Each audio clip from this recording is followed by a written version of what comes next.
भागवत जी के अष्टम स्कंद के 10वें अध्याय में लोग कहते हैं भागवत जी में राधा का नाम नहीं है, राधा का नाम नहीं है। ये लोग गलत कहते हैं, जो भी कहता है गलत कहते हैं।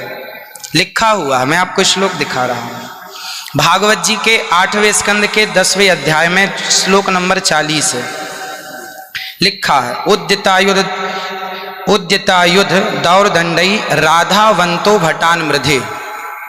राधावंतो लिखा, स्पष्ट लिखा गुरुजी। ऐसा है, नाश मत करिए। आधावंत है, आधावंत में दौड़ते हुए या संधि हो गई है गुरुजी। नहीं नहीं, ये गलत बात है। आप जो है आयुधों को लेकर के आधावंत। गुरुजी गुरुजी गुरुजी गुरुजी गुरुजी, हम तो आपकी दास हैं।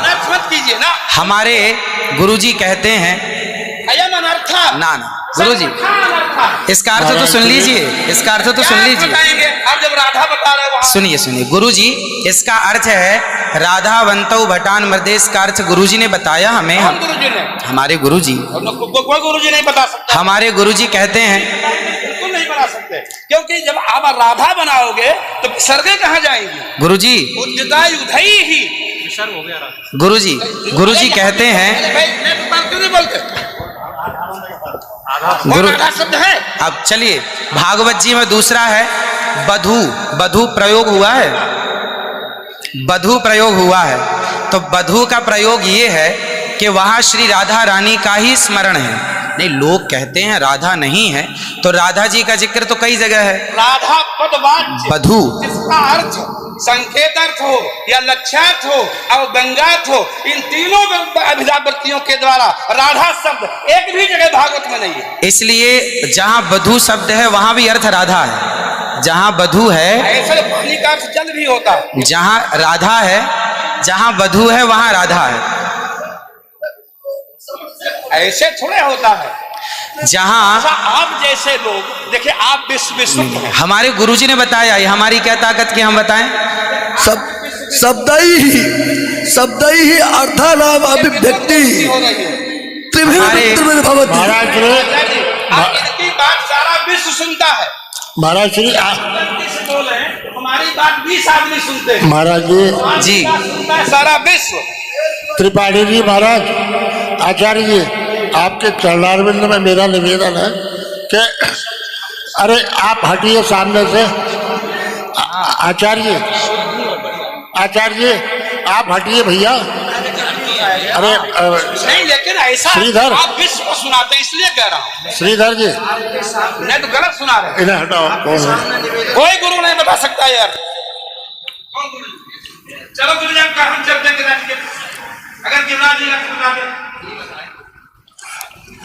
आचार्य जी, गुरुजी ने कहा है कि यहाँ जो राक्षस हैं वो राधा रानी का स्मरण करके, जो राक्षस हैं राधा रानी का स्मरण करके और युद्ध करने चले।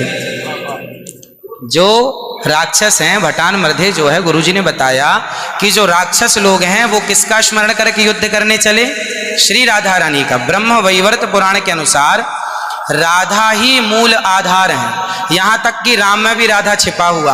आप राम का अर्थ समझिए, राम मतलब राधा, माँ मतलब माधव, दोनों का एक अक्ष है, तो राम हो गए। ये बातें स्वीकार हैं, लेकिन और जैसे बधू, जैसे आपने कहा कि राधा जी भगवान श्री कृष्ण ने अपने कहा आओ मेरे कंधे पर बैठ जाओ, तो किसको, कौन है वहां पर?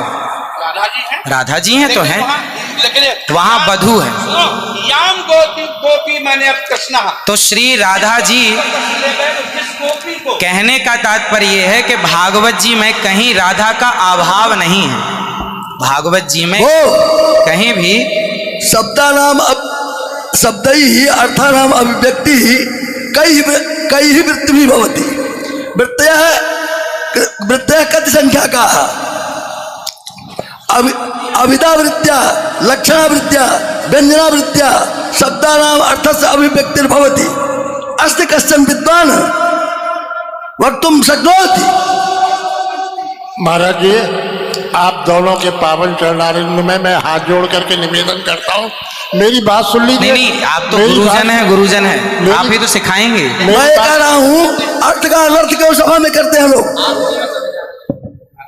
पूरे विश्व को सुनाते हो। गुरुजी जो मेरे गुरुजी ने सिखाया वो मैं ये बोल रहा गुरु हूँ। सिखा ही नहीं सकते, आप अशुद्ध बोल रहे हैं बाबू। अभी श्री राधा और माधव जो राम नाम है, जो भागवत जी का अर्थ है। अब कोई पूछे कि राधा का अर्थ क्या है, तो राधा का अर्थ ही कृष्ण है, वो कृष्ण का अर्थ ही राधा है। तो राधा ही कृष्ण है और कृष्ण ही राधा है। कुल मिलाकर कहने का अर्थ ये है, गुरुजन ये कहते हैं कि प्रत्येक श्लोक कृष्ण है और प्रत्येक भागवत जी के 18,000 श्लोक, प्रत्येक श्लोक कृष्ण है और श्लोक का प्रत्येक अर्थ श्री राधा है। प्रत्येक श्लोक श्री कृष्ण है और श्लोक का प्रत्येक श्लोक का अर्थ श्री राधा है। देखिए तो ये सब भाव ही तो है, लेकिन राधा ना वो भाव सब नहीं, भाव है। वो शब्दार्थ। भाव का भूखा हूं मैं, भाव ही एक सार है, और भाव से भजले मुझे तो भव से बेड़ा पार है। सभी विद्वानों के चरणों में दास का बारंबार नमन। सबको जय श्रीमन नारायण, जय श्री कृष्ण। 2 मिनट कीर्तन कर ले। 1 मिनट रुको, मैं सबसे क्षमा मांगता हूँ। मेरा अनिरुद्धाचार्य के प्रति बड़ी श्रद्धा भाव है, बड़ा आदर है, लेकिन इनकी वाणी चूंकि पूरा विश्व सुन रहा है, ये चैनलों पर आते हैं। भाव जगत में हम कुछ भी कहें, लेकिन जब हम ये कहते हैं ये शब्द में लिखा है, तो वहां पर शब्द और अर्थ का संयोग, क्योंकि गिरा अर्थ जल शब्द बोध्यो व्यनक्त्यर्था शब्दोप्यर्थांतराश्रय एकत्व व्यंजकत्वे तद अन्य से सहकारिता। ऐसा हो ही नहीं सकता कि कोई अर्थ प्रकट हो और उसके मूल में शब्द न हो। वहां संधि है, मेरे आयुधों से युक्त होकर मारे गदा तलवार तीर लेकर के वो राक्षस आधा बनता दौड़े मारने के लिए। शुद्ध यही अर्थ है। किसी अभिधा से, किसी लक्षणा से, लक्षणा तब होती है जब मुख्यार्थ का बाद हो। मुख्यार्थ का बाद हो ही नहीं सकता। सीधा स्वामी बता दें, विश्वनाथ चक्रवर्ती बता दें, अनुचार प्रकाश का बता दे, चूड़िकाकार बता दे, और छोड़िए उन बातों को। आपके गुरु जी के पिताजी ने भी टीका लिखी है, उसी पुस्तक को भी मंगाया जाए। अगर उसमें राधा शब्द हो, मैं मुंह नहीं दिखाऊंगा कभी। ऐसा हो ही नहीं सकता अर्थ का अनर्थ। हाँ? नहीं, हमको कष्ट यह है कि हमको बोलना पड़ा बीच में, क्योंकि अगर अनिरुद्धाचार्य की जगह ये बात और कोई बोलता तो मैं कतई नहीं बोलता। लेकिन अनिरुद्धाचार्य जी इस समय टीवी पर छाए हुए हैं, लाखों लोग इनको सुन रहे हैं, तो ये तो यही समझेंगे ना कि अनिरुद्धाचार्य बोल रहे हैं। इसलिए आपके द्वारा कोई अपशब्द नहीं निकलना चाहिए। मैं आपसे वंदन करता हूं, कभी कोई अनर्थ करना हो तो विचार करके करिए। मैं और कोई बात नहीं, सबको क्षमा मांगता हूं।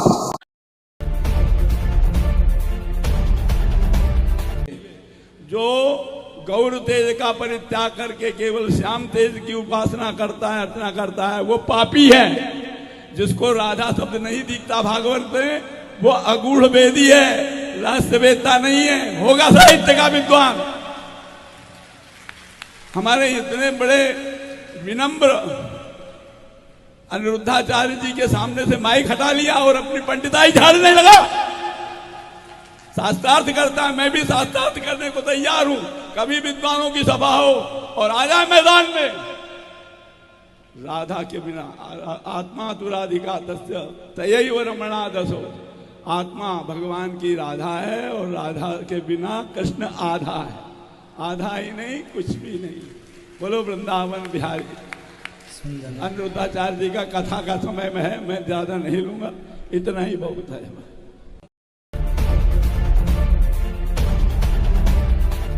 एक वाच्यार्थ, एक लक्ष्यार्थ, एक व्यंग्यार्थ है। वाच्यार्थ के रूप में कौशिकी संहिता का श्लोक आपने पढ़ा ही होगा जी, कि राधा नाम मात्र मूर्छा सारमासिकी। तो इसलिए सुखदेव भगवान ने परोक्ष रूप से अनेक जगहों पर राधा का नाम लिया है। और राधा भगवती का निषेध कौन कर सकता है? जिनके लिए गर्ग संहिता अलग ही बनाई गई। कोई राधा चरित्र पढ़ना चाहे हमसे पढ़े ना देवी भागवत में है? देवी भागवत भारी पड़ी है राधा चरित्र से।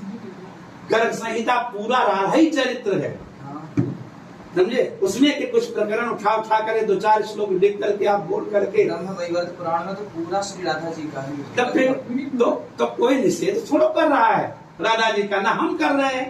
लेकिन उस समय हम कहे यार यहाँ तो शत्रुओं का है, तो राक्षस दौड़ रहे हैं और उनके कबंध कट कट के गिर पड़े हैं, तो ऐसी स्थिति में मतलब जो है हाँ अब इसमें से भी निकला नहीं दे ऐसे ये गोलुब्ध घर का है, गुनगुना है भैया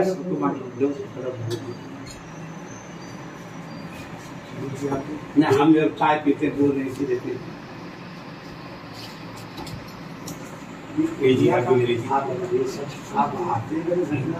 बस चाय नहीं नहीं आते क्योंकि हम अनुष्ठान कोई करते तो बुला के तो आ जाते, समझे? सबको दोगे